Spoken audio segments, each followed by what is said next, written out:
Well, Jason, what's up, man? How we doing? Nothing much, man. How's it going? Doing good. I appreciate you wore the suit for the show today. Yeah, I mean, I was a little bit on the go, so I wanted to make sure I got here in time. So why not come suited up? Yeah, man. How the interviews go today? Good, good. Honestly, a lot of smart kids. Can't complain. A lot.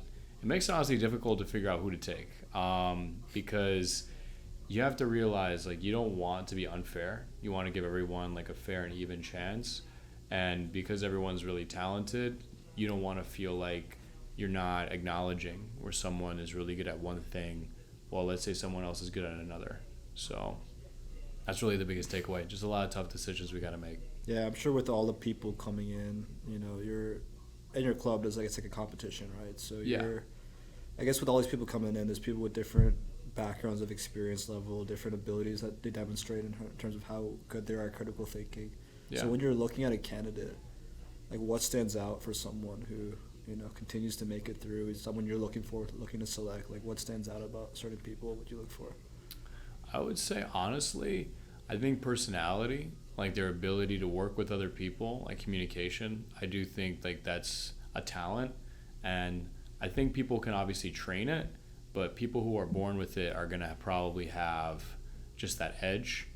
But what I do appreciate the most, besides just communication, like this is my number one, is being driven or having like that perseverance. I don't think a lot of people have it, but I think that for the ones that do have the perseverance that just keep going at it, even when it seems tough, I respect those a lot, because that's kind of the mentality that I had when breaking in. And I feel like no matter what, even if you do have that person that's naturally talented, at some point the person who's just simply more driven is going to outwork the person who's talented, especially if the person who's talented doesn't keep working hard. Yeah, dude. And do you want to give a background of this club? What do you guys do? What's the goal? This is a new club that was just started this year, so really exciting. Yeah, so my club is New Wave Capital. I started it with a couple of other buddies, and the initial idea wasn't even mine.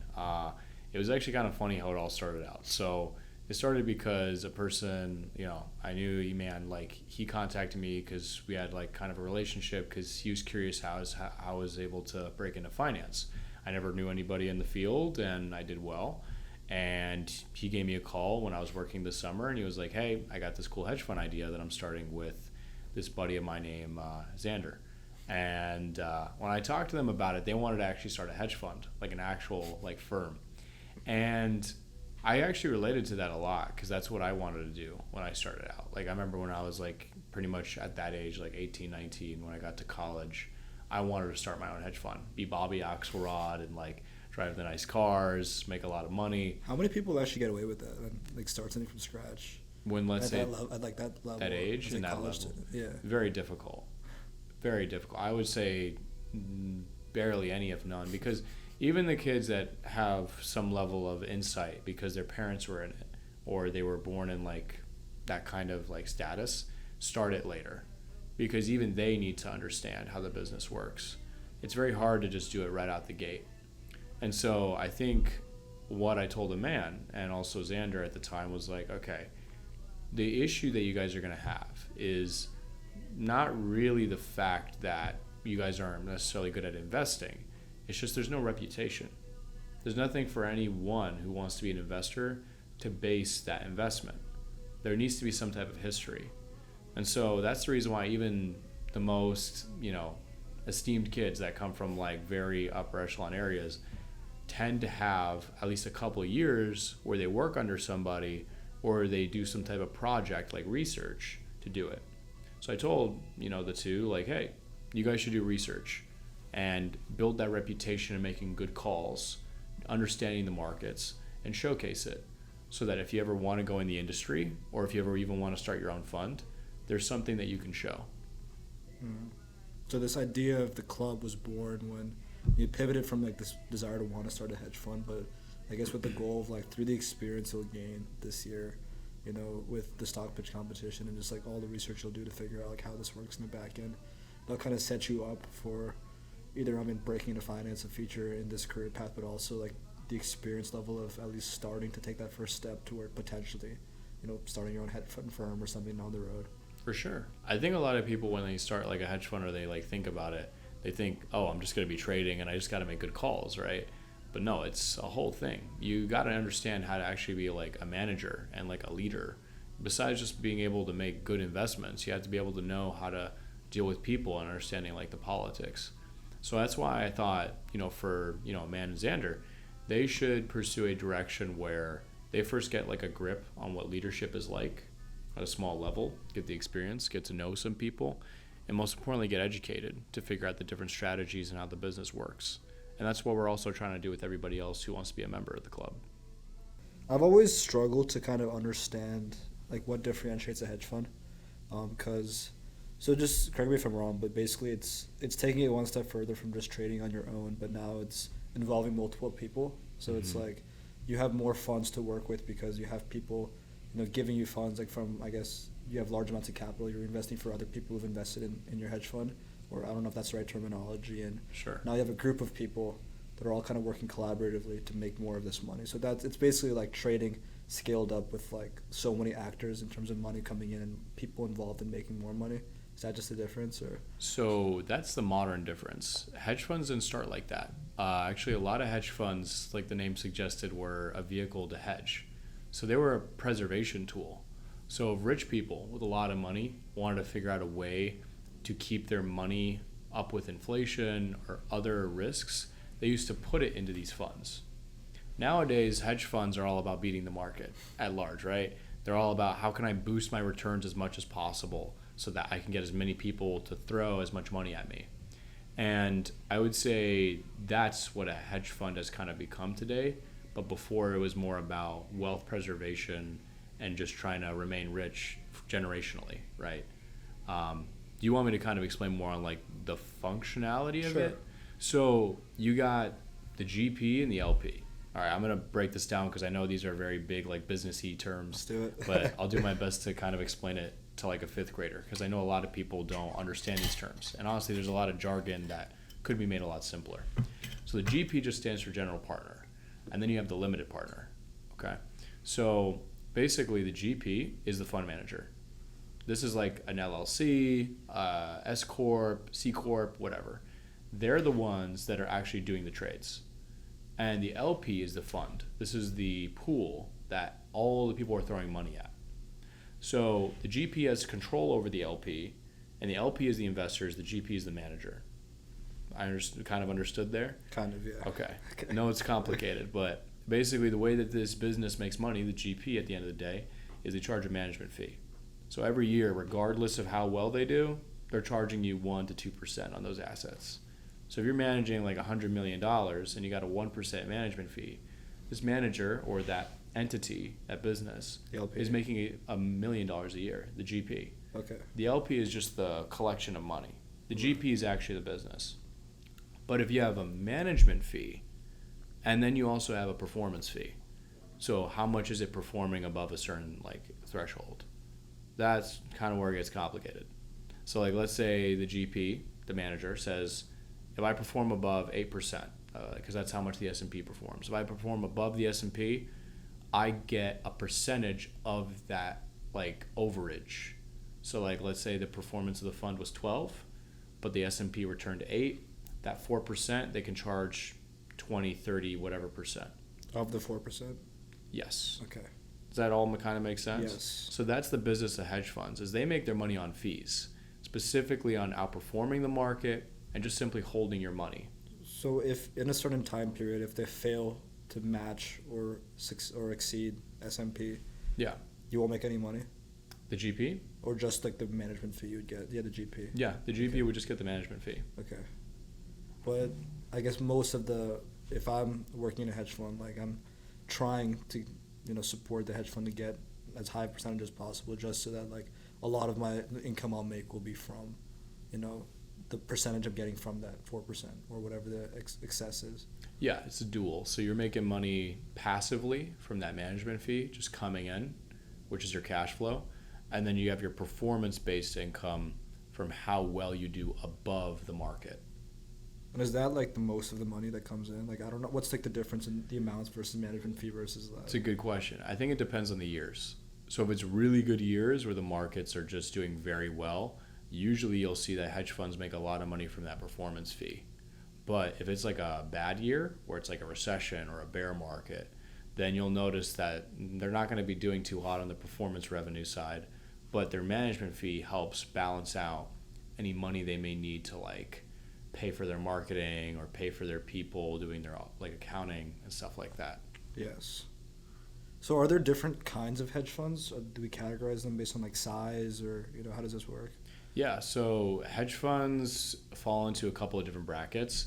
You got quant hedge funds, which determine a lot of their trades and their investing based off of statistics.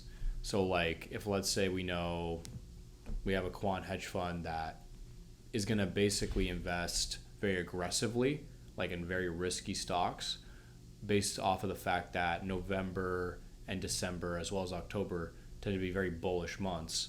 That's a statistic. That thesis is built on, again, probabilities. That's a quantitative approach. But then you have macro hedge funds. The macro hedge funds, to give you kind of a couple names, would be something like Paul Tudor Jones, Tudor Industries, I believe, is the name, where they make their investments based off of economics. So like if let's say they expect the Fed to cut rates, they're probably going to buy stuff that's related to rate cuts, like bonds or other like inflationary assets. So that kind of makes sense. They really fall into those two brackets, and then in the middle, they're either a mix of these two or something else. Gotcha. And how many well-established firms are there, like in the country? Like, is it in the hundreds, or like how? Oh yeah, I think it's dwindled over time because what's happened is you've had greater concentration, where a lot of the big funds have absorbed a lot of the smaller funds, but it's well into the hundreds for sure. There's hundreds of different types of funds. In terms of which ones are classified as hedge funds, it's kind of tough because hedge fund has a very like loose term nowadays, because it's just effectively an actively managed fund, right? That's effectively what a hedge fund is. It's just like a fund that makes multiple trades usually within a given year, compared to like a passive fund, like a index fund, which is just like we don't make a trade until the next couple of years, right? Oh, really? Yeah. Okay. I mean, my career path is completely different, right? I'm going down CS engineering, that kind of path. So this world to me has always been foreign. And I've talked to friends about things like finance, because the friend that just called me, he actually worked at a hedge fund this past summer, his uncle's hedge fund. Okay. And, I've talked to Tay about trading all the time because he has his own little thing going on. And, when people throw these terms like investment banking, breaking into finance, like I've always like had this vague idea of what it was in my head, but like I've always like been clueless about what it actually looks like, right? Because so like where does investment banking, that terminology, fit in this picture? I know a lot of people, when they say they're trying to break into finance, right, one of that path is like investment banking. So what does that even mean? Like what is investment banking? Yeah, like, is that connected to hedge funds in a way, or they're two separate things? They can work together in some instances. Like if let's say a hedge fund wants to make an acquisition, but I'll explain what like an investment bank is. So an investment bank is just an entity or a business that makes money on financial transactions. So for example, if let's say company A wants to buy out company B, then they need an investment bank to help facilitate basically that transaction. Or if company A wants to merge with company B, there's typically an investment bank or even multiple investment banks, depending on the deal, that will help with all the legal efforts with that. They're going to help with making sure that they adjust for all of the debt and the type of dilution that might happen. Or if let's say a company wants to restructure in a certain way, right, or break off. Instead of being one company, now they're doing the opposite of a merger. They're breaking up into a bunch of different companies for whatever reason. That's when an investment bank helps out with. Okay. Is any financial transaction for a company. And is this typically for like when companies buy other companies, or are there other like scenarios where they'd consult? Yeah. So if a company wants to go public, you would consult an investment bank, because if you're going to do an initial public offering, they're going to help calculate how many shares you can issue, at what price, and usually the investment banks actually get a stake a lot of the time. Okay, that makes sense. So if I'm a student at U of M in Ross or Econ or whatever, and I'm trying to break into finance, like what are the paths people typically take? Like what are they, as a recruiting, starting sophomore year, like what, I guess some people want to work in hedge funds, some people want to invest in banking, but what are all the different pillars that people are looking at? I would say for starters, like entry level, for the longest time, it used to be investment banking as the big one, because it's something that helps build a lot of foundational skills. So if you go into investment banking, you're largely learning how to do not only the structuring of these transactions, which are pretty niche, but you're also understanding business lines, because you usually tend to belong to a group that's focused on a specific specialized industry. TMT, which is tech, is an example of this, where you're specializing in tech, so you understand that business. You also talk with many clients, you build up your network, you understand how to build out a presentation. There's just a lot of fundamental skills that you learn with investment banking that could help you pivot into different areas of finance. That's the reason why people pursued it. But it's not the only one. Another one's consulting, where you're kind of more of an advisor, where let's say a business A is struggling, then you as the advisor come in to kind of analyze what they're doing, and then you provide recommendations for what they should do differently. Another one is wealth management, which is literally just a combination of sales and investing, where you're trying to tell a client who's either retiring or trying to, like, let's say, preserve their wealth on what are the best strategies you can pursue. So you're either the salesperson trying to get money into the firm, or you're the investor, like the investment person, trying to take that money and invest it in the right places to preserve that money. Yeah, that makes a lot of sense. But those are just a couple of few. There's so many different ways you can break in. I wonder how your perspective in this has evolved with time, because I've had friends go down that path and then pivot and like, this is not for me. And I hear like these crazy stories of work hours and things like that. And there's some people that, you know, come from a family with that background and they continue down that path. And some people pick it up later on. Because I know I feel like there's all these conflicting things and desires that go through people's mind when they go to make that decision about like what direction I want to go in. And I'm curious, like, have you always been so set on this path, or like, has that evolved with time, or? Yes. Short answer. Well, I mean, I originally, like, because I've been thinking about this since high school. To be honest, like when I was 14, I just wanted to figure out, how do I make money? Like, how do I break this game? Because I always thought economics were really cool. And I originally thought I wanted to actually go into real estate when I was in high school. I just saw all these people like on YouTube and like online on how they're flipping houses and like generating all this passive income from real estate. And I was like, dang, like I want to do that. I'm going to become a real estate agent, make lots of money selling commissions on houses, and then buy my own, you know, property to cash flow, like Rich Dad Poor Dad, right? I don't know if you've read that book or have you ever heard of it. Rich Dad Poor Dad. Yeah. I've not read it, but I've heard a lot about it. It's a very famous book in business, right? But I didn't really thought it was as interesting as some of the things I learned as I kind of got more invested into finance and the different paths. So it all started with real estate when I was like 14, 15. But then when I got to like 16, right, this is where I started kind of breaking more into crypto. This was like 2018. This is where I started to learn more about equities and how, like, specifically like digital assets have a big role. And I was like, whoa, like this game is a lot more active than real estate. Real estate is kind of a slow roll. You buy a property, you receive cash flow from it, and the growth is nice, but the growth isn't nearly as dramatic as, let's say, you can get with equities. Equities, you can make 10, 100% depending on the different companies you buy. Can you explain how that works? Compared to real estate? Or just equity in general? Equities? Yeah. Well, equities, very basic level, is just a percentage ownership of a company. So if I buy a stock, I have a percentage stake in that company. If the company performs well fundamentally, that means that, you know, the stock that owns that company becomes worth more. So when you say equities, just like investing in stocks? Really? Yeah. Okay. Equities is just stocks. Like that's just a fancy term of saying it. But that's kind of where I broke in. And then when I got to college, I learned more about like quantitatively like the different strategies to win with that area. And I just kept growing and growing. And then I kind of got to where I am now. Yeah, and it's evolved with time. So it seems that like what drove you always like breaking in and winning this game, kind of like. Yeah, I was always interested in strategy. Like growing up, I always played like Civilization. I don't know if you ever heard that game, or what's another good example? You ever heard of like tower defense? I don't know. It sounds kind of familiar. Pull it up, Jamie. Want to pull it? Yeah, you can pull it up. Just look up tower defense. You could, or even Civilization. I played this game called Risk. Actually, I don't know if that's along. Risk, yeah, Risk is another good example. I love Risk. You could pull up Civilization. Actually, I think that's a really good example, just to kind of give you. This is a video game. Yeah. Which one? So Civilization is all about you having your own nation, and governing. I love this. So I would literally just world build. Like I would just build my own world and just like be a leader and test out all these different ways to lead. That's so interesting. Even like, I'll give you another example, like Minecraft. Oh yeah. I used to play that a lot growing up. Like Minecraft is huge. It's like one of the best selling games of all time. But what do most kids do on Minecraft? They build a dirt hut, they build a castle, right?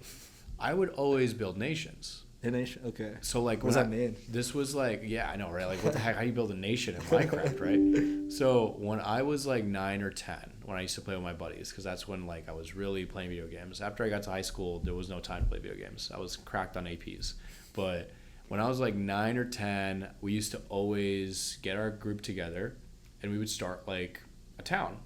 Okay. Somebody would be the leader, and we would govern a certain way. Everyone played along. Yeah. And I mean, granted, we were all just playing with our imagination, but what it really got me to do is exercise the parts of my brain that I don't think a lot of people get the opportunity to.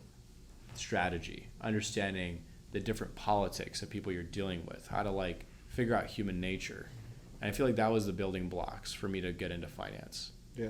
I mean, that makes a lot of sense to me. And I think it's really interesting how there's so much you can learn from your childhood. There's sure. so much you can learn. Because, you know, I played Minecraft too, but I wasn't building nations. I was building farms because that was my obsession of, like, how shit works. You know, like, since I was a little kid, I've always loved building things. You know, whether it's a physical thing or, like, a business or, like, it's like a weird feeling when I can, like, bring people together and bring things together to make something a function that does something for me. Whether that's, like a zombie pigman farm in Minecraft, or it's like a business I'm making, right? There's some obsession I've always had of seeing something grow from the ground up and like applying all these different skill sets to bring people together and make something. And, you know, I feel like people can learn so much about, you know, like what's satisfying to them and what path would they really fit in. Because for me, I personally don't know if I could do finance. I've looked at like the work hours and I would go mentally insane. I feel like it's that's the idea for me of just doing it is more like monotonous work, right? Like you need to be like non-emotional, logical, and kind of do like your thing, right? Like if that's trading, then it's like I'm more of an emotional decision maker, so I'm probably not going to be the best at trading, you know what I mean? But the idea of like a business where I can like sit down for 6 hours and like build something like that, to me is like it fits me more, I feel like. And but yeah, that's always been fascinating to me, because whenever I talk to people on this podcast and we start talking about like memories from the past, like I just see so many similarities in like who they are as people, and it's really remarkable. No, I appreciate it. Yeah. Yeah. But yeah, man, I think my friend, he was pretty set on the finance path, and this summer he just worked in a hedge fund, and as soon as he got back, he called me and he was like, I'm not doing this. Because, you know, even in 2 podcasts ago, my friend was talking about how, you know, maybe for like 5 years I'll work from, you know, 7 a.m. to like 11 p.m. or whatever, do crazy hours, and then make a lot of money up front, and then maybe down the road like cool it down a little bit after 5 years. So I guess with your path, like I don't really know like what path you're thinking about going down. I don't know, with hedge funds or with just investment making in general, with finance. Or you can even tell me like what you're thinking in your head about what you want to do. But do you think like your work hours are gonna be that crazy as well? Like, do you want to go hard for a couple of years, or like what's your like path looking like?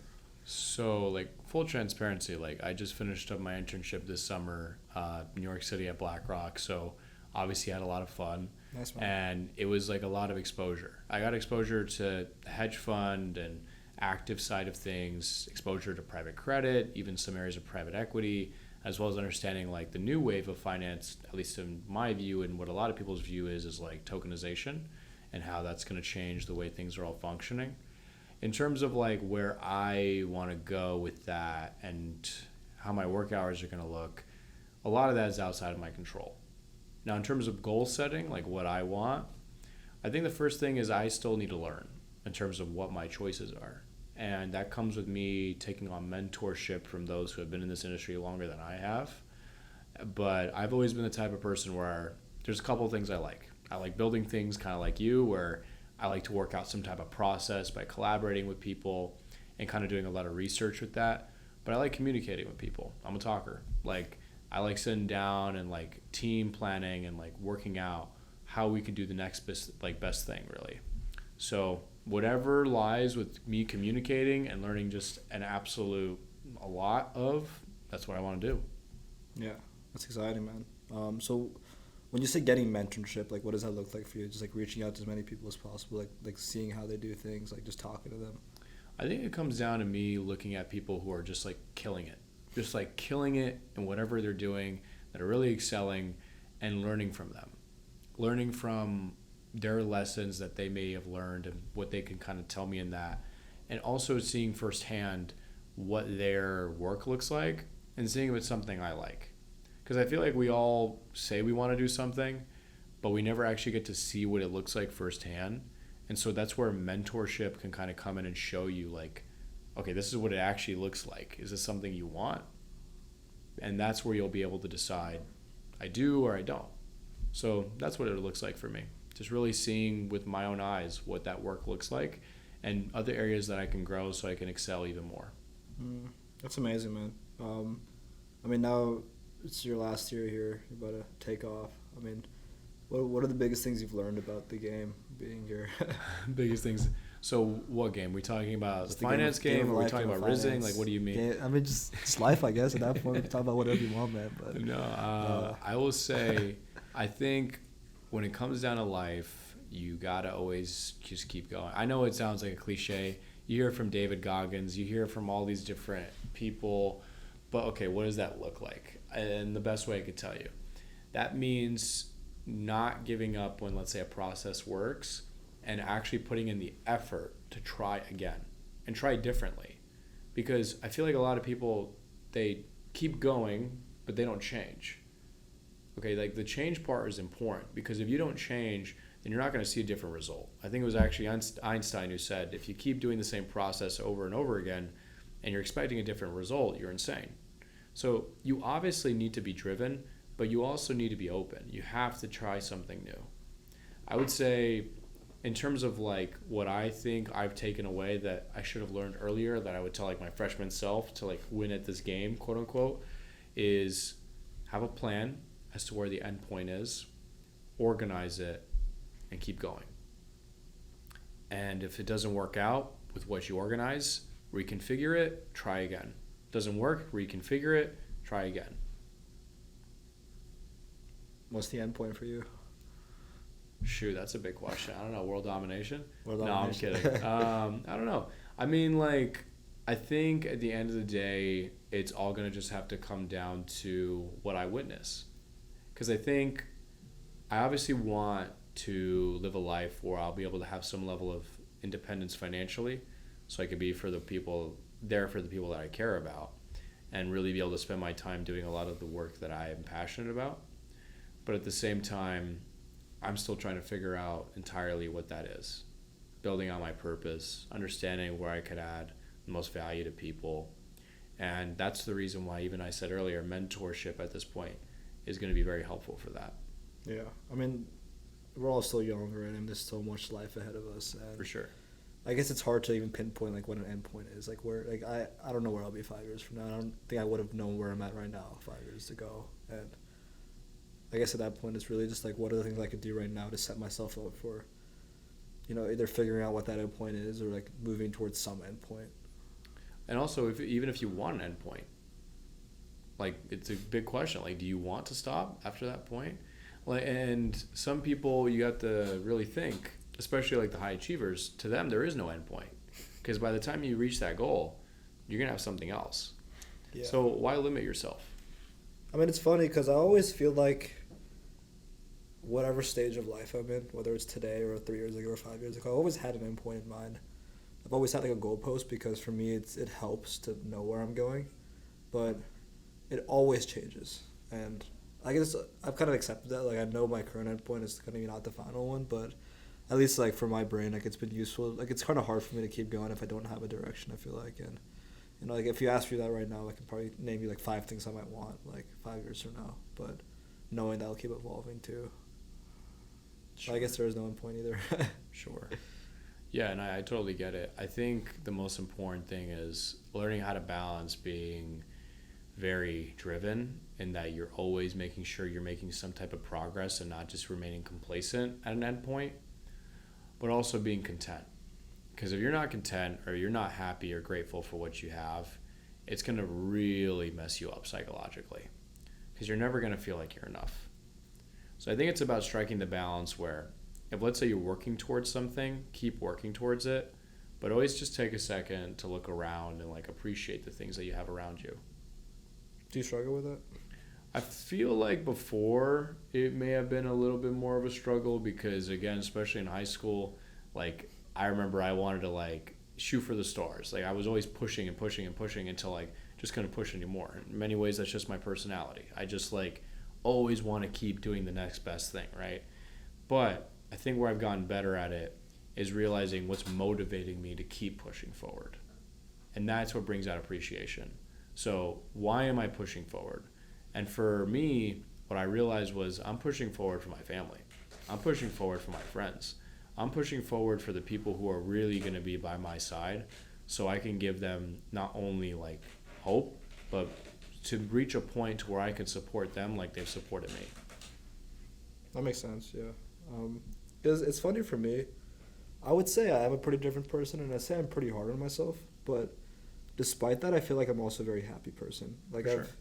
I guess in the past I might have struggled with it, but at least recently, I think this year or the last year of my life is the first time I was more spontaneous. Because I don't know if you can relate to this, but I'm also a pretty like rigid person, where I guess it comes from this need to control things. Yeah. And I guess letting go of control was scary because I feel like I lose what I've built up. But I think this is the first year of my life I learned that like, despite being spontaneous, I can't say this word, spontaneous and letting go, I've continued to build up on progress without like the fear of losing it. And I think that's why this last year, like, I feel like I've achieved a lot compared to what I have in the past. And despite that, I'm still very happy and still hard on myself. So it's like, I think that's the balance everyone's trying to achieve, right? But Yeah. it's tough to get there. And I wonder if you've like struggled with that, some kind of like need for control or, lack of content. I think a lot of people do. Because uncertainty is literally the definition of not having control.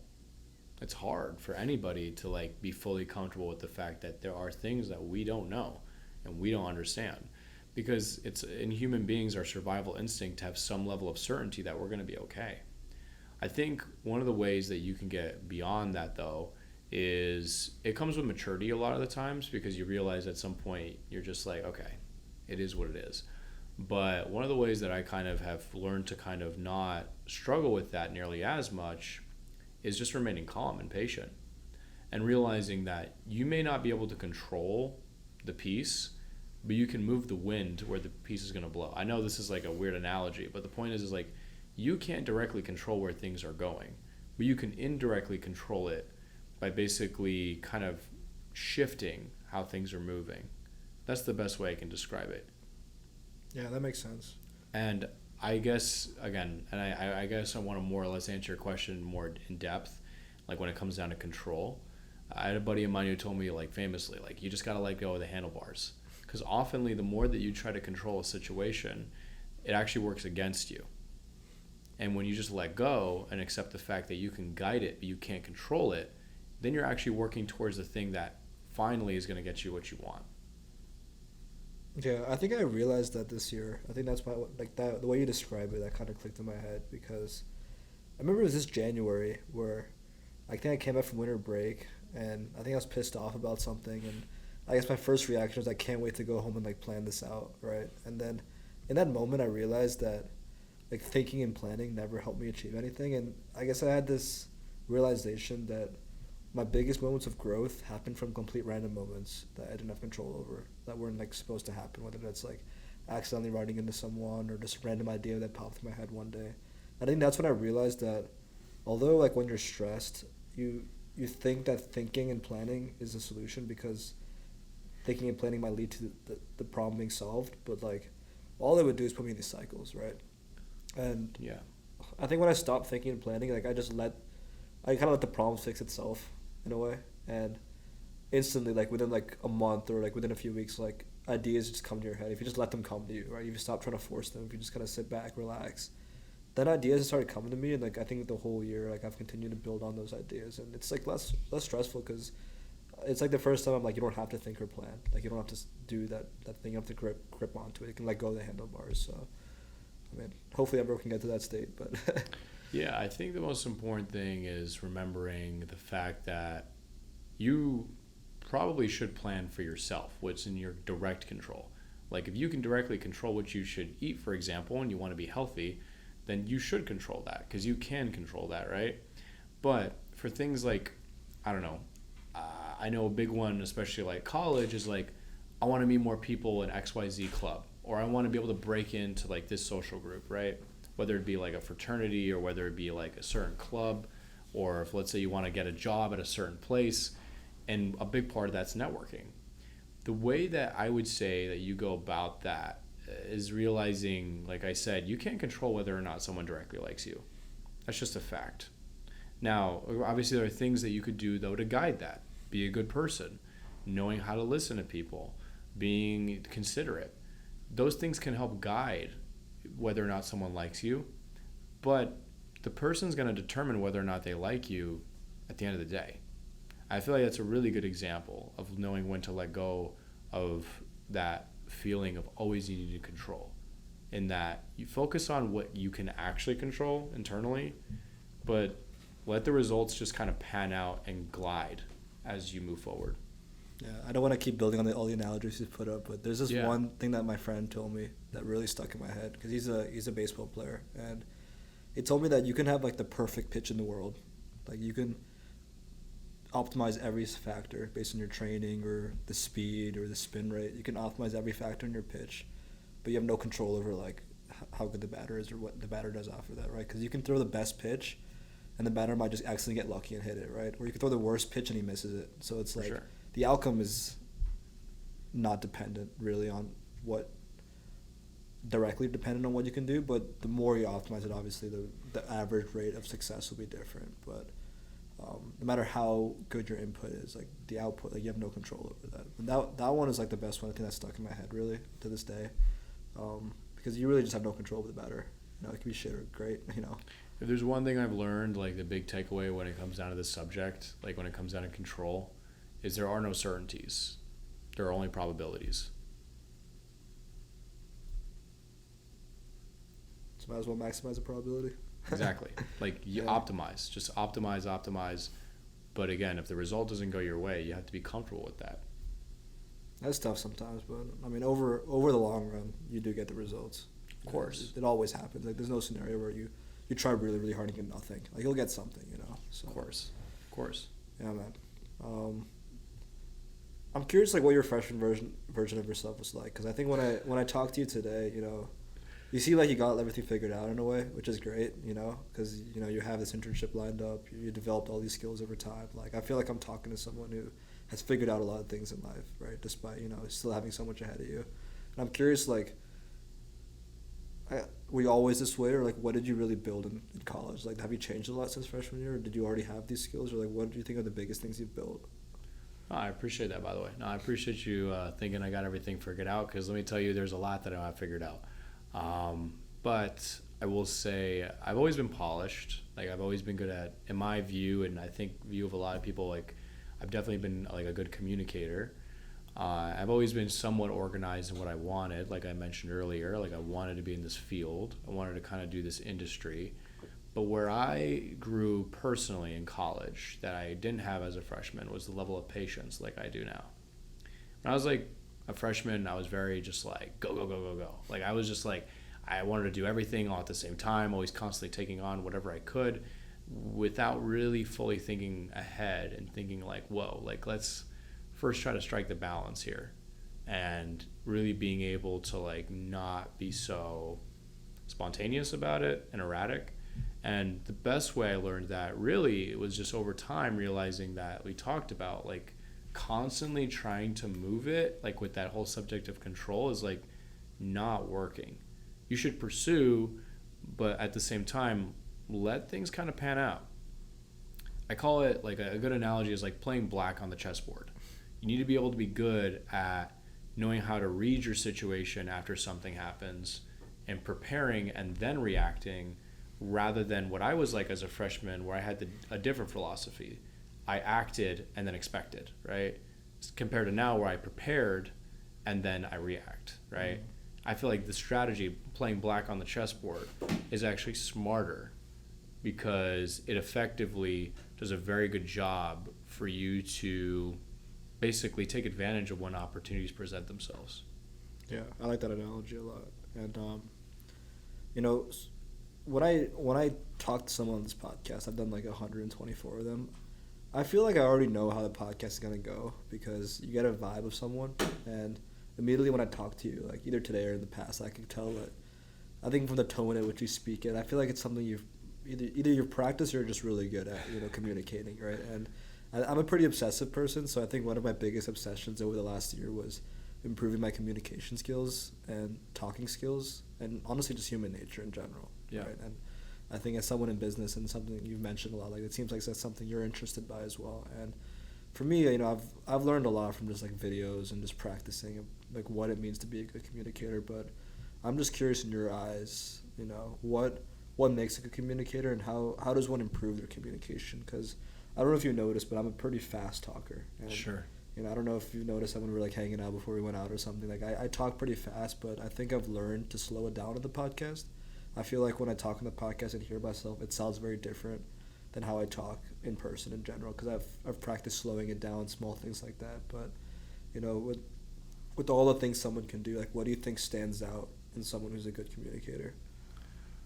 I think the ability to create radiance, and specifically like an orbit. So, and what the hell do I mean by that? Like I'm using all these scientific terms. I mean, when you speak, people listen. People really listen, and they look to you to hear what you're going to say next. And I mean, I'm going to be honest, it comes with experience. It comes with training. Like I did public speaking for 4 years when I was in high school.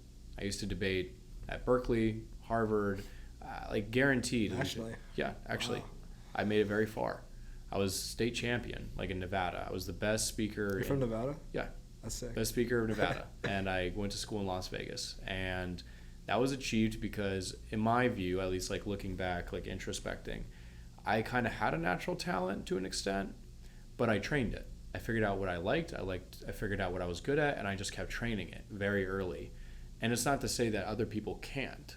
And it's not to say that you have to be born with a silver tongue. Silver tongue meaning you're very well spoken or eloquent. What really it comes down to is just building your own way of communicating and figuring out which one's good for you. Personally, I was just like you. When I got into public speaking, I used to yap. Like when I first got in as a freshman in high school, all I would do is just talk really fast and just get the words out. I can't imagine that, man. Like the word salad. No, I'm telling you, it was not that. I was not the greatest. It took time. The patience and the level of calm in order to play, like I said, with the analogy with chess, being black on the chessboard, that comes with like a level of like, I don't even know what to say. It's very philosophical, but it comes with like a very big level of understanding that you're going to be okay. Like you have to have that natural calm in yourself. People find that through prayer, through meditation, through exercise, because they can get the stress out. The moment that you have that level of like understanding in yourself, it'll be projected. Okay, so now let me get to answering your question. What does it mean to be like a good communicator, in my opinion, right? I think a good communicator, like I said, is when people listen, but also the ability to get a lot of info from other people. I'll never forget, I'm not going to say names because of like confidentiality, but there were people that I saw that I worked with that always trusted in this one guy. And I remember distinctively, he just knew how to say the right things at the right time with what they wanted to hear. And they would all just be orbiting over him, just telling him everything. And the reason why I say that second component of basically being able to be that person where everybody tells you everything is because like information today is a currency. If you have the information and you have the trust of other people, you're the leader. Everybody trusts you in that situation. If nobody trusts you and nobody gives you information, you're broke socially. Like you don't know anything, right? And yeah, I would say that's what makes a good leader. When you talk and you just say even just that little bit and everyone's listening, then you're a good leader. And especially like a good speaker. But also when everybody is confiding in you like that. It's such a tough thing to do, man. It's hard. It's hard. I'm curious, like, how do they make that happen? Is it really just about, you know, I mean, you said saying the right thing at the right time, like just being able to read people enough, or being able to really think from their perspective, understand them enough to figure out like what is the right thing to say that would make them want to confide in me. You know, I guess just being there and caring for them, just like hearing them out and listening, and I guess remembering little things. I feel like people like that a lot. Of course. I'm curious, like how does that person even achieve that? Man, well, again, like it's how you go about it, and really what you communicate, because not everyone's gonna want to trust you, and that's fine, right? But I guess being a good listener and being patient and kind of having that exuding kind of like this aura of maturity, because people, especially like I don't want to generalize, like everybody has their own reasons for why they trust others. But a very common reason that I see a lot of people trust other people is because they're the type of person that they know can be trusted, can be calm. Like, for example, would you trust a friend that's a gossiper? No, right? You wouldn't trust a big mouth, because you know that if you tell them something, that it's not really them that's going to keep your information confidential. But you're going to trust the person that's probably a little bit more quiet and empathetic, right? So I think being a good person ultimately is like how you get people to trust you. Like being like that friend that, like, I understand, like we all talk smack sometimes, right? And sometimes we say things that we don't want to say and they just come out. But getting in a better habit of not gossiping, listening, being empathetic and caring, and I would say just having that aura of maturity and just like letting people talk first and then saying something is how you can achieve what you're asking for. Mm. I guess a lot of it's just self-control, because Literally. Your instinct is to just start talking fast again, to start blabbering, just saying whatever comes to mind, not thinking about what you say. And that's everyone's natural autopilot mode, and it takes, I guess maybe at first, a lot of resistance to kind of hold back, but maybe that becomes a habit and a pattern. Because human nature's instinct is to always, like we talked about, do something.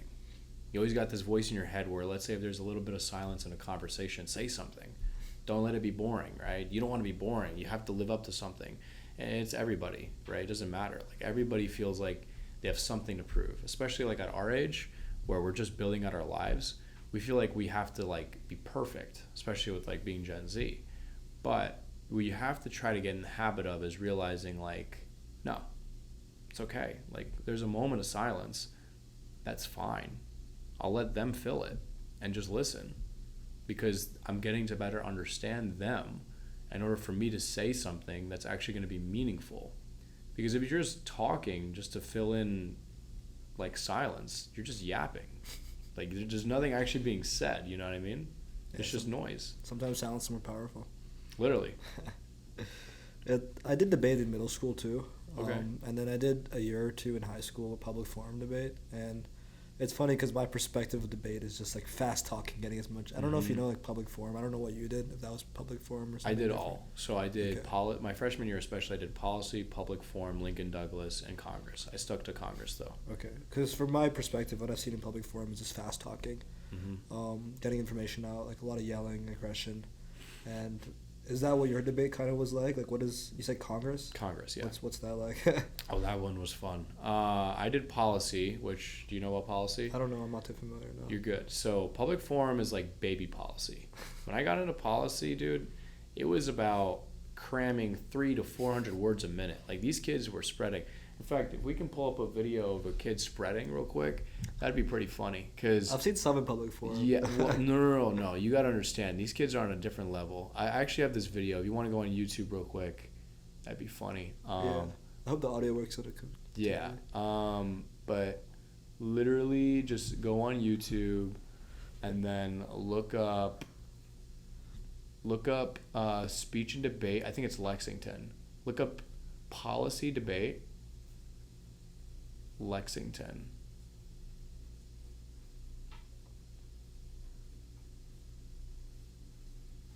Scroll down. Okay, maybe if yeah, that one right there, Wired. The one right below it. Okay. Yeah, look at that video. This one's like super famous. It's all good. We'll wait for the ad. Yeah. It's a moment of silence. Gemini, which of these would be a little less expected? Google Pixel. Have you met someone with the Google Pixel yet? I have, unfortunately. Here, let's turn the volume. Increase from according to 1% of the country GDP, not the economy different global producer essentially one person differently than they did 15 years ago to go up, stay up through a strategic field. We have solved this mechanism for inflated West This goes away through the economic science discovered in the United States is overcome. These are scary scenarios to shot the public, make it actual public. Your orange evidence will be more in the link debate on the K, but also alarms of hydrogen. I don't get the point. I've been involved in the policy debate team for all 4 years of my high school experience. Like, what's the point of that? So I think the point is that they're trying to get as many facts as possible to bury the opposition. The more sources you have, the harder it is to rebut. Right. But can you even understand? Could you understand? Is that a skill? No. Yeah, you could pause it too. Yeah, I think we're done. I think, yeah. So these guys are speaking at 350. 400 was pretty standard if you went to like a lot of the competitive tournaments, like out of state. But that's what I'm saying is just like, at this point, it's not even debating. You're just like spewing words until you can probably get the most out.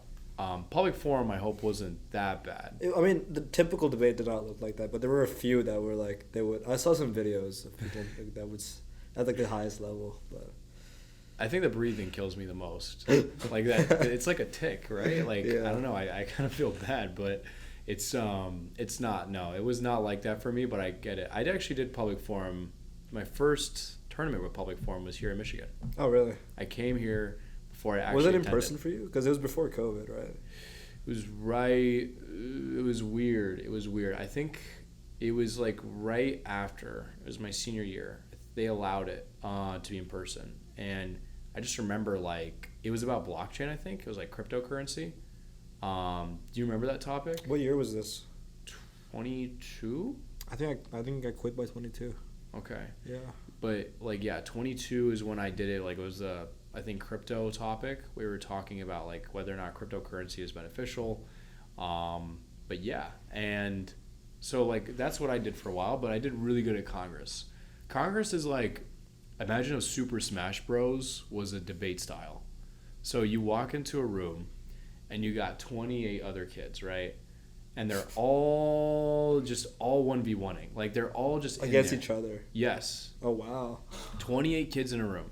So what you would do is you'd have your placard with your name, and then you had these cards. Okay, so the name obviously Representative Smith, and then we have your cards. Your cards are basically you pull off one card and it's like a number, and this is recency to keep track of who should speak over another. Because obviously you've been speaking more, you probably shouldn't get priority over somebody who hasn't spoken at all. So what happened is you'd get up, raise your placard, pick a side on like a topic, go up. Okay. Yeah. And you pick a side, and obviously you came pre-prepared with your speech. You go up for 3 minutes, you give a speech. In front of all 27 Yeah, all 28 of these kids. And then right afterwards, for 1:30, they all grill you. They all raise their placards and start cross-examining you. Publicly, like with the judges in the room. And so like that I feel like really like grew my confidence. Only for 1:30? 1:30, sometimes they would extend. There are a lot of times where they would extend to like 3-4 minutes. Yeah. Where they would just like drill you with like specific after specific. How do you know this is true? Because I have conflicting evidence of this. Some of them would even literally call you out because they would have evidence that would contradict what you're saying. So you had to be ready for that.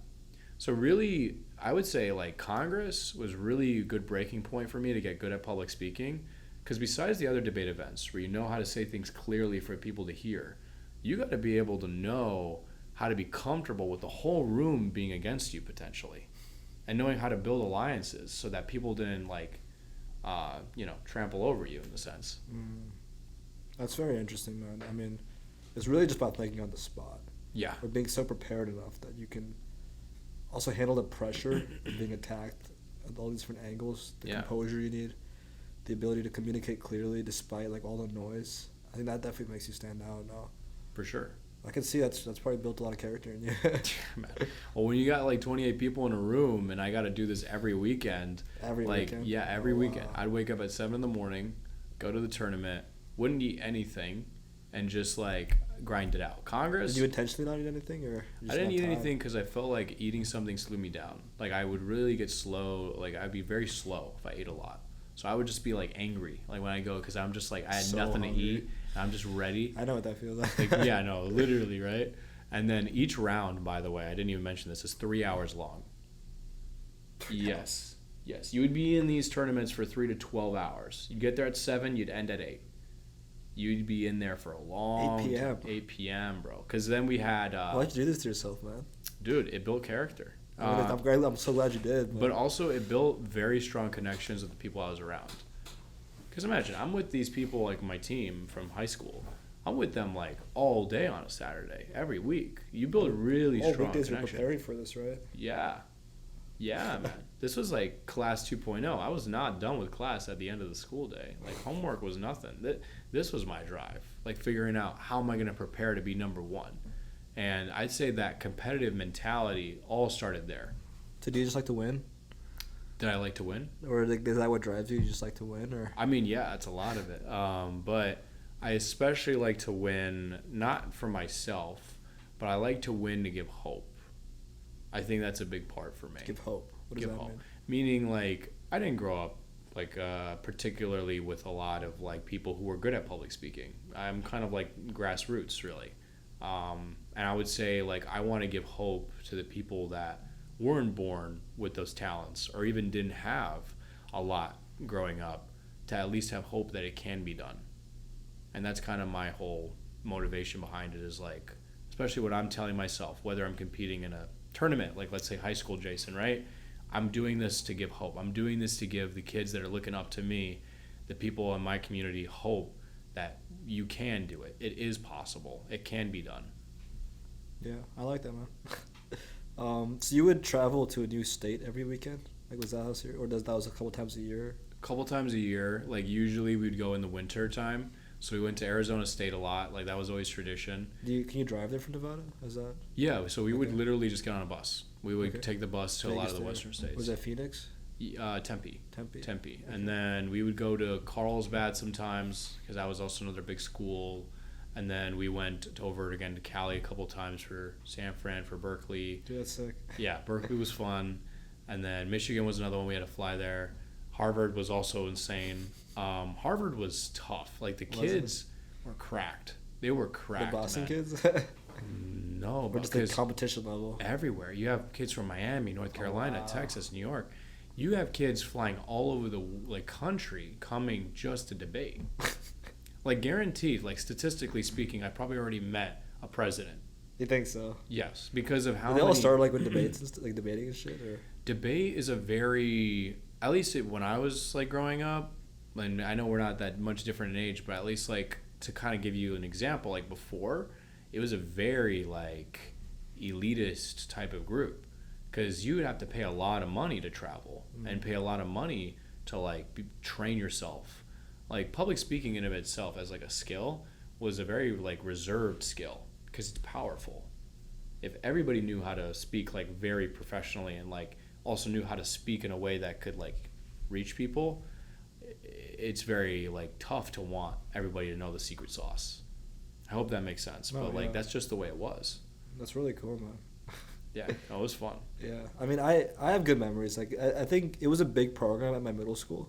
Like, we had one of the better teams amongst the private schools in our area in middle school, and it's fun to like research a topic, you know, collaborate with your teammates, practice debate. Like, it was fun. I mean, at a certain point I had to pivot away, but you know, I could see what's appealing about it. Like, the research process, winning obviously feels great, you know, and I really do believe, at least public speaking, also just understanding human nature is, I think, one of the most important skills that you can develop in any career path. Like, obviously it makes sense for business, finance, but I think it matters even more in like CS or Yeah. engineering, because it makes you stand out. I think it's useful in any career path, or even just in life, because you know, I think whatever goal you want to achieve, if you just have the skill to find those people and like learn from them, as you said, mentorship, then you're set, right? Because there's no better way to learn anything than finding someone and developing the skills to get people to confide in you,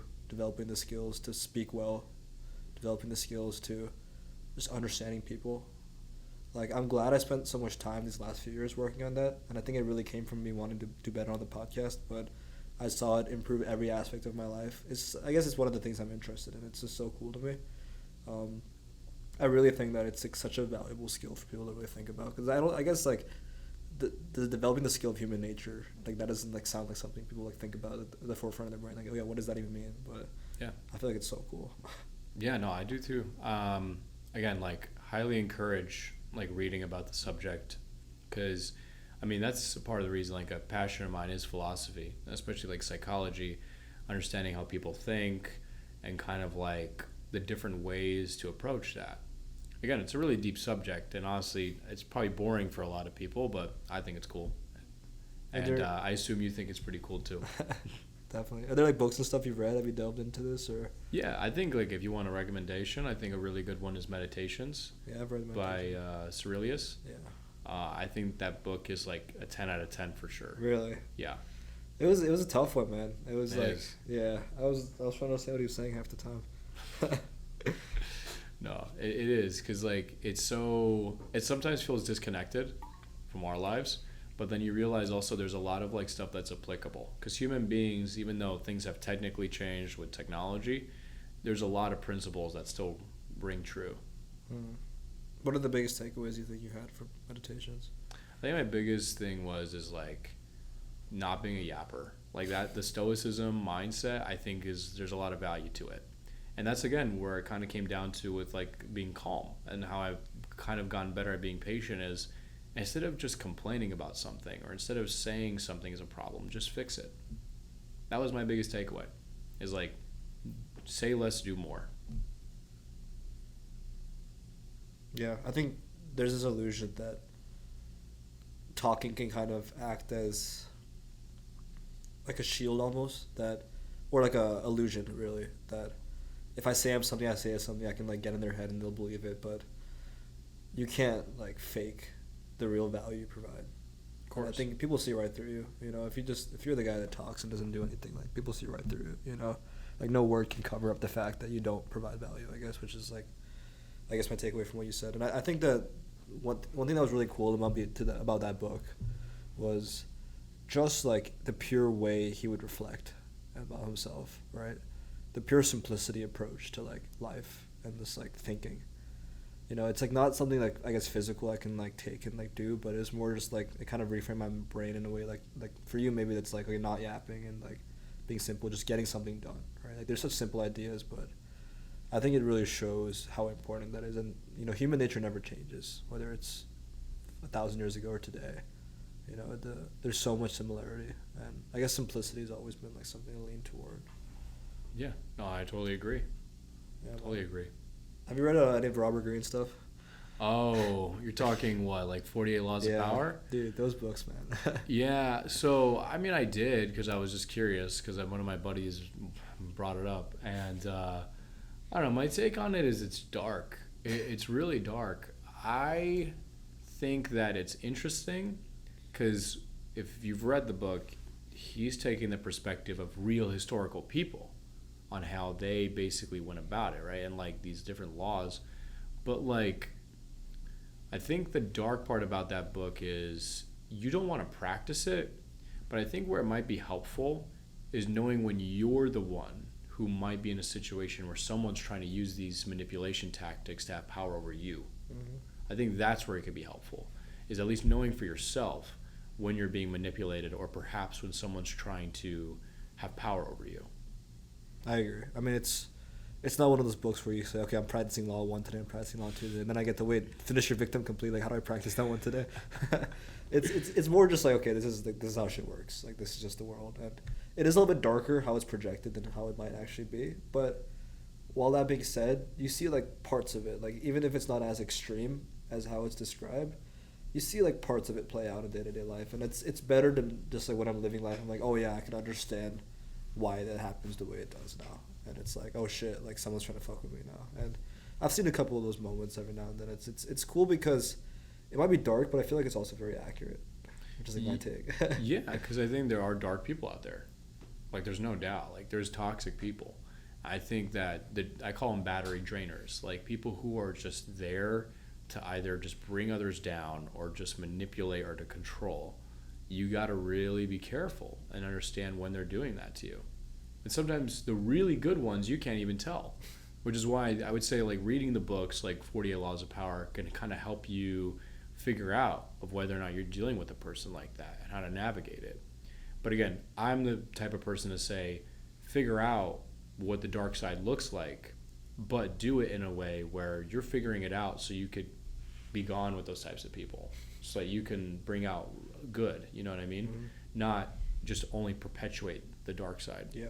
And there's a lot of good out there too. And I think leaning toward that, like, I mean, you can really get stuck in a bubble, man, based on who you're around. So, yeah, man. No, it's true. I would say like it's one of the things is like you don't ever want to be stuck in a situation where you're around people who are just bringing you down. I've been in situations like that a lot. But one thing that was good about me is I knew when to cut people off if, let's say, things just couldn't be worked out. It's a tough skill. It is, because like you have to be frank though. You got to be bold. Like if you obviously have an issue with something, you got to communicate that with the people you're talking around, and you got to work it out. Sometimes it's a little bit more difficult because if you talk about it with them, you don't know what the reaction is going to be, and sometimes like you don't even know if they're going to care. But if it's someone especially close to you, you got to talk about it. And if they're not willing to work it out, or if they're just not changing, sorry, but for the sake of yourself, you shouldn't have that in your life bringing you down. Yeah. So for you, was it just like maybe a couple like small relationships here and there? Or was it like a moment where like you really had to just like leave an entire group? Are you willing to talk about like what you went through with this? Or Yeah. I was just going to say, like, I think the big thing with me is there have been multiple times where I've had to end relationships with people because we either just drifted apart and we had two different ways of looking at things, and it got to the point where they just no longer respected me, quite frankly. And in that type of situation, it's not that I'm not friends with people who are not friends with me because we disagree, but it's because at large, it's all about being able to have that mutual respect, even when we disagree. Mm-hmm. And unfortunately, some people don't know how to set apart their differences. It's tough, man. Yeah, or even just people that aren't exactly the most positive.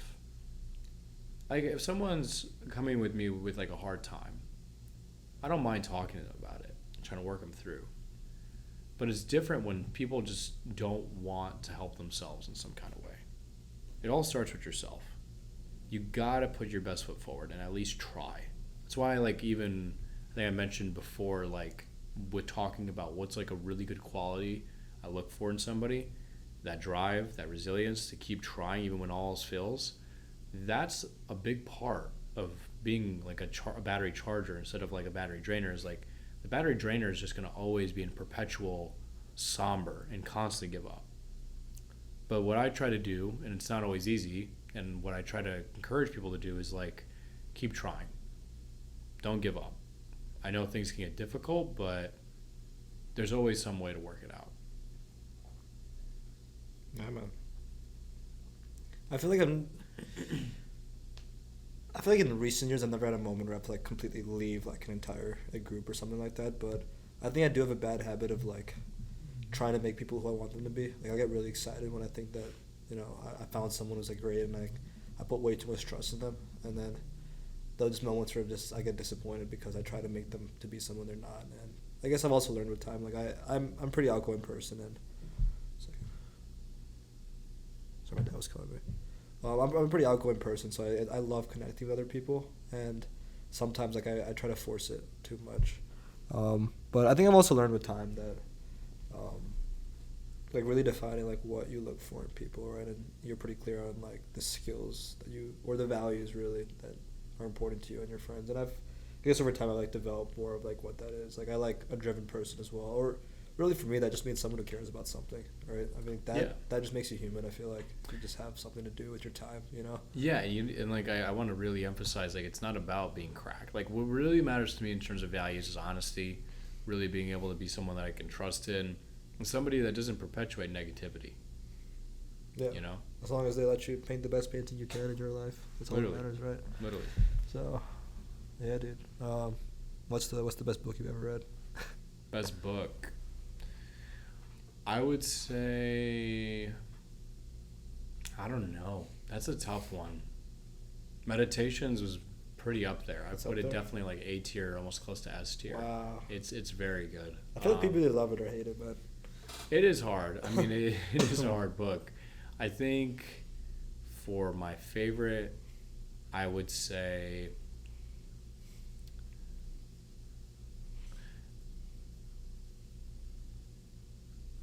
yeah, I'll probably give it honestly to like, because you're making me think hard. It's really a tie. So like if we're talking fiction, Count of Monte Cristo. don't know what that is. Historical fiction, I would definitely look into it. Do you want me to type in my password? Sure, go ahead. Yeah. Sure. You can just step over, yeah. Okay, awesome. For sure. Sorry about that. Alright. So yeah, Count of Monte Cristo, I would definitely recommend historical Monte fiction. Cristo. Yeah, Count of Monte Cristo is a really good historical fiction book. What's this one about? It's about like this guy who gets betrayed, and long story short, he's like basically avenging like everything he Oh, lost. wait a minute. Is this a Spanish one? No, Okay, it's, wait, it's no. a French book. Okay, I sounded familiar. Never mind. It's one of my favorites. Oh, You read it? Yeah. Count of Monte Cristo is a really good I gotta read it historical, now. really good historical fiction book. I gotta One, get back into reading, man. yeah, There's a movie on it too. yeah, movie, yeah. I would say another good one that I really liked a lot. Is it a classic book?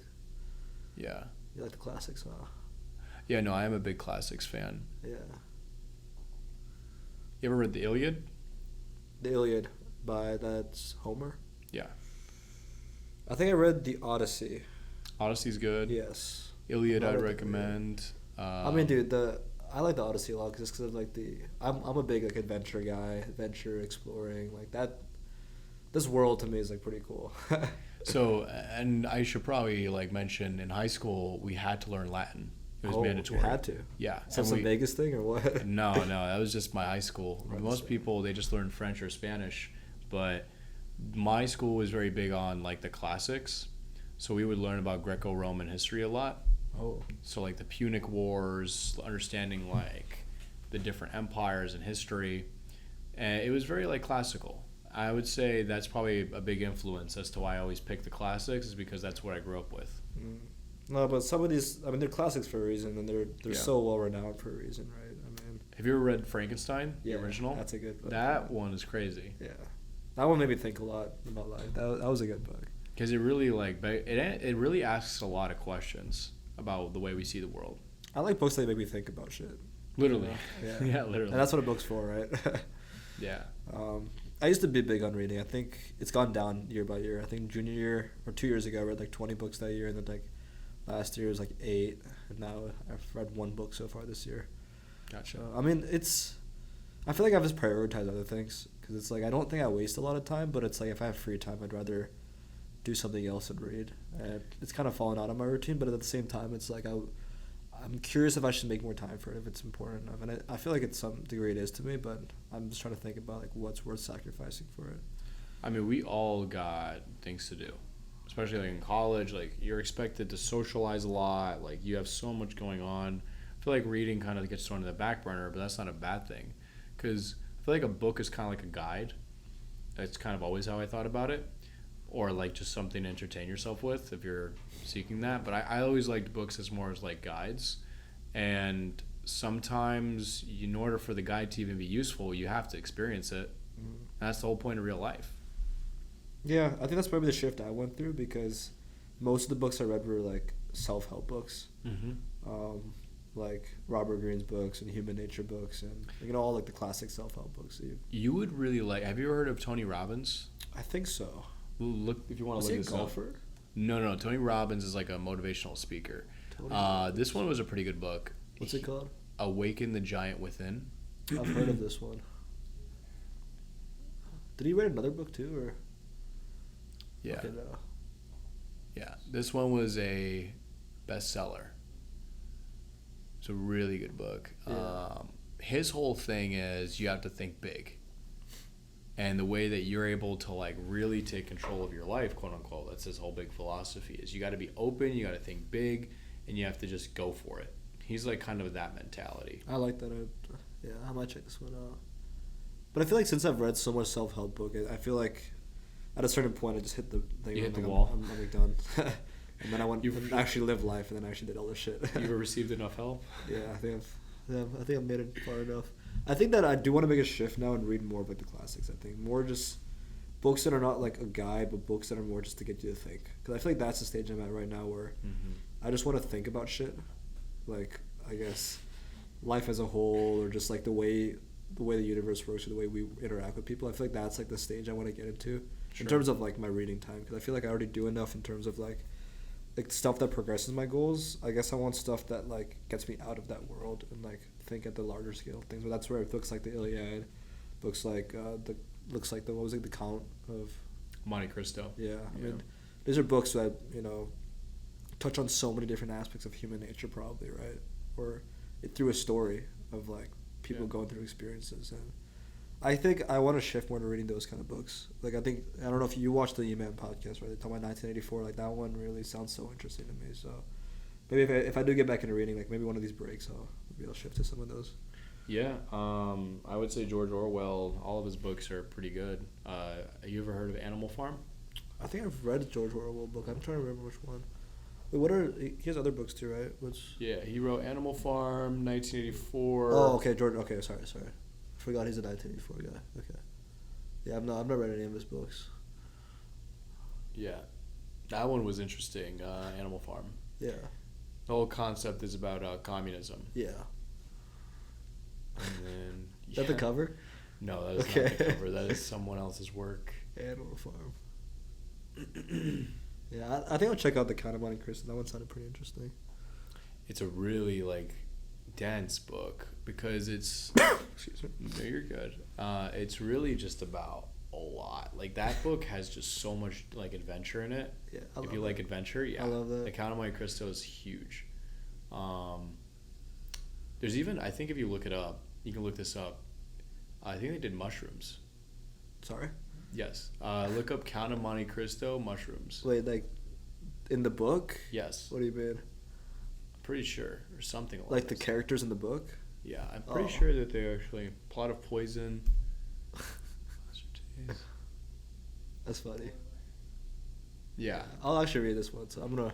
I think it was this one or some other book that it was like was so dense that they just sort of like doing a bunch of crap. Don't spoil it. I'm gonna take this So good. But yeah, no, I think it was in the original.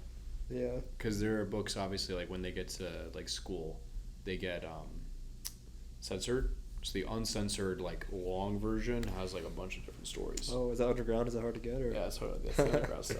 You gotta put me on, bro. Yeah, man, that's sick. It's exciting, man. Jay, what else is going on in your world outside of finance and all this shit?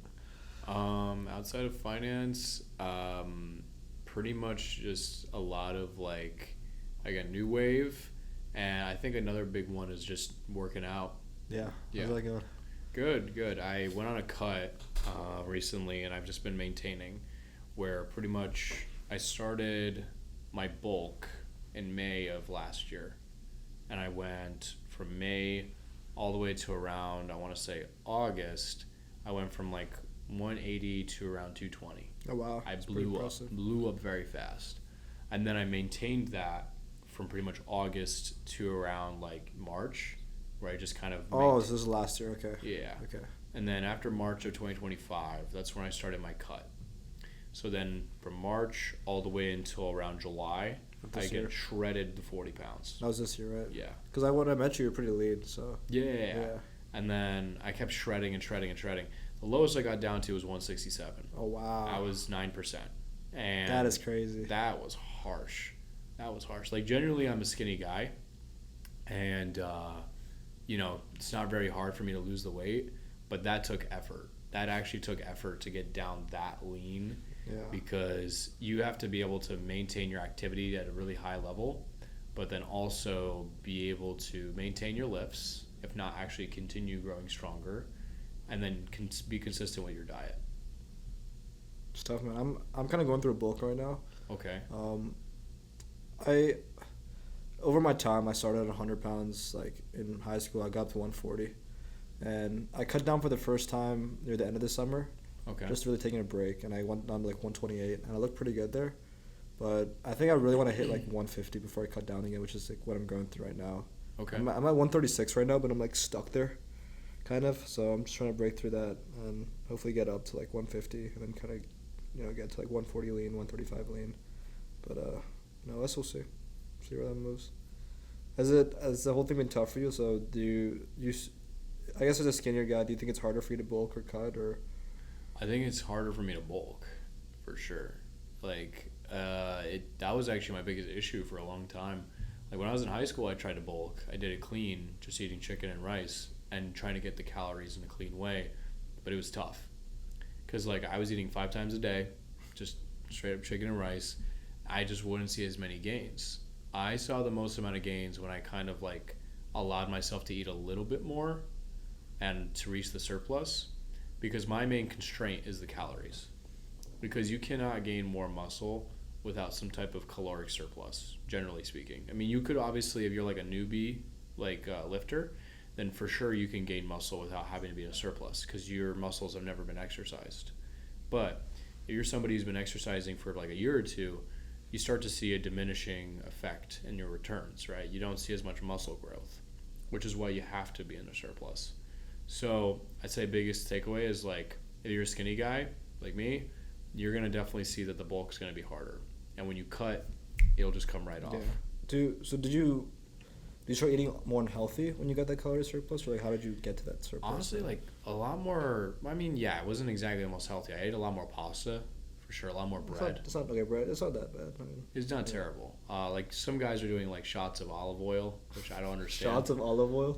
Yeah. I've never heard about this, bro. Yeah. Can you even like down olive oil like that? Like just tablespoons of olive oil. You can do that. I don't recommend it personally. That sounds scary, bro. Yeah, no, I couldn't. I just stuck to like, again, I'll eat like bigger pasta dishes with my meat, and then go from there. Yeah, dude. I mean, it's tough eating clean. Like, is that something you care about a lot, like for health reasons, or like do you just try to? Yeah, I mean, simple? of course. Like, I want to be healthy. Yeah. And a part of that is eating right. So does your diet just simply like, rice, vegetables, meat, or do you like, what does it look like? Yeah, I just try to get all my macros. I think like you got to get your fruits, your vegetables, your grains, carbs, and then also like your protein. Yeah. I mean, yeah, I feel like when I've started like eating healthier, I've always leaned toward just sticking to like whole foods. I think that I definitely when I was younger I wouldn't do that, and it is interesting how like everyone's diet these days, there's so much processed food in it, right? And yeah. I think you feel so much better when you're just on like whole foods and a clean diet. And, for sure. It's definitely been like a good change, and I'm glad you've also like stuck. Has it always been a diet for you? Is that more recent, or when you were younger too? Would you always stick to like clean food, or? I mean, my parents always cooked, so I mean, like, I guess it's like a different experience, but I think like I would occasionally eat fast food because like it was nearby, but no, generally a lot of whole foods growing up. Yeah, that's good, man. All right, anything else? No, I mean I'm all good. Unless you want to ask me any more questions, by all means. No, I have nothing on my mind. But this is fun convo. Got to learn about what's going on in your world, and I learned a lot more about finance finally. So let's get you to sign the poster. That's a Sharpie. This is 125, right? This one, yeah, 125. So yeah, man, pick a spot. Of course, bro. Let's see. I don't know if I'm gonna be able to live up to some of these signatures. They look nice. Yeah, dude. Let's see what you got. You're well spoken. Are you well written? Well written. Let's see. I'll we'll do over here. 125.